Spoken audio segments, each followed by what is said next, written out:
High, আমি শ্রেয়সী। আজকে আমি এইরকম একটা ডোরমেট বানাবো।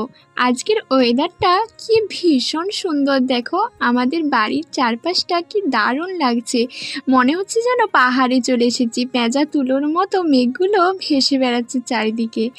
আমার মা এই নারকেলের দড়ি দিয়ে পাপোশটা তৈরি করেছিল, কিন্তু এটা অনেক পুরনো হয়ে গেছে, তাই আমি ভেবেছি পাটের বস্তা আর পাটের দড়ি দিয়ে একটা সুন্দর ডোরমেট বানাবো।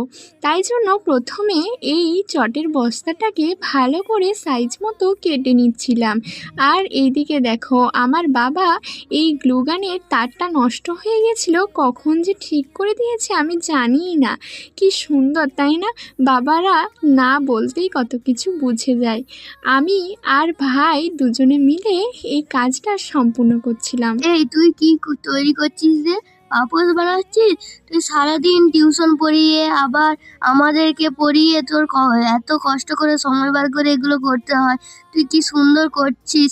তুই এত কষ্ট করে এগুলো বানাস, কেউ কমেন্ট করে? তোমরা প্লিজ কমেন্টে জানিও আমার দিদি এটা কিরকম করেছে এবং সুন্দর হয়েছে নাকি। তোমরা কমেন্টে জানাবে এবং নিজেদের নাম লিখে যাবে কমেন্টে। আমার এটা বানাতে প্রায় 2 ঘন্টা মতো সময় লেগে গেছে। একটার পর একটা অ্যাটাচ করো, তারপর আমার গ্লুগানও আস্তে আস্তে শেষ হয়ে যাচ্ছিলো। শেষ পর্যন্ত যখন কমপ্লিট হচ্ছিলো একটু একটু করে, আমার তো ভীষণ ভালো লাগছিলো, কতটা অ্যাস্থেটিক লাগছিলো। কমপ্লিট মোটামুটি হয়েছে, দেখো কি দারুণ লাগছে। এখনও ফিনিশিং অনেকটাই বাকি, তো আমি এখন দেখবো আমার পায়ের সাইজ এটা হচ্ছে কিনা। আমি পাটা দিয়ে দেখছিলাম যে এটা ঠিকঠাক সাইজ মতো হয়েছে কিনা আর কতটা বাড়াতে হবে।